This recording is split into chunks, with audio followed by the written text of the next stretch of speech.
Pour répondre à cette question, je vais vous exposer la thèse suivante. La décision n'est pas que l'acte par excellence du dirigeant d'entreprise, c'est l'action de décider qui constitue l'être même, la substance même du leader, du meneur. Étymologiquement, décider provient du latin caedere, couper, césure, trancher en pariant sur l'avenir. Continuons le raisonnement en franchissant 5 étapes. Première étape, décider n'est pas choisir. Choisir, en effet, c'est à l'issue d'une analyse rationnelle du réel. Prendre une option après avoir mûri le pour et le contre. Il n'y a pas d'hésitation. Il convient d'arbitrer entre A et B ou C, ou un peu de A, un peu de B, un peu de C. Cependant, la réalité, la vérité de l'existence sont tout autres. En effet, les moments stratégiques de l'entreprise, les situations où les choix rationnels sont véritablement possibles, tout cela est de plus en plus rare. Et plus encore, dans une société complexe et incertaine, et à la tête d'une entreprise qui conquiert des marchés ou se transforme. Malgré l'analyse rationnelle, la prise en compte des avis des coachs et des consultants, la prise en compte des ratios, oui, le réel résiste en vrai. Vous le savez, malgré l'anticipation et les meilleurs audits, je ne sais pas trop comment peser le pour ou le contre, véritablement en tant que dirigeant. Mais je tranche en pariant sur l'avenir. Je décide de choses et je renonce à d'autres.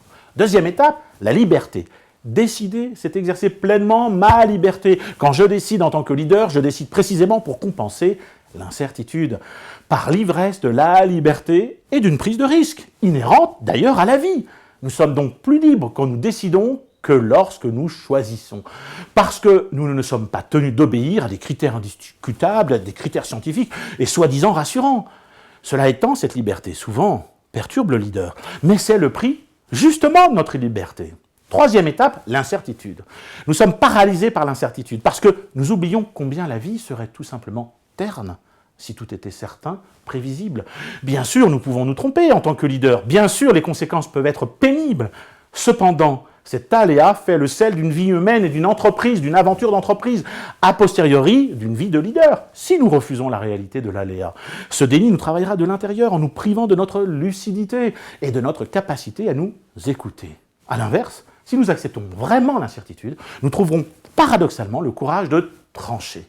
Fort de cette lucidité, nous déciderons en conscience. C'est aussi ça, être un leader. Être capable d'accueillir plus sereinement la possibilité inhérente à toute décision, qu'elle ne soit pas la bonne.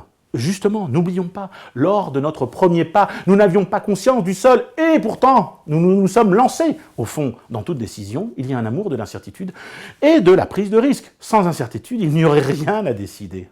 Cette acceptation de l'incertitude est la première étape de la métamorphose intérieure, de la sagesse, de la prise de décision de tout leader. L'acceptation peut devenir un véritable consentement et se changer en une forme particulière de plaisir et même de joie, dans la mesure où nous avons eu l'audace de prendre une décision risquée et que la vie n'est pas une science exacte, et c'est tant mieux. Quatrième étape, l'erreur.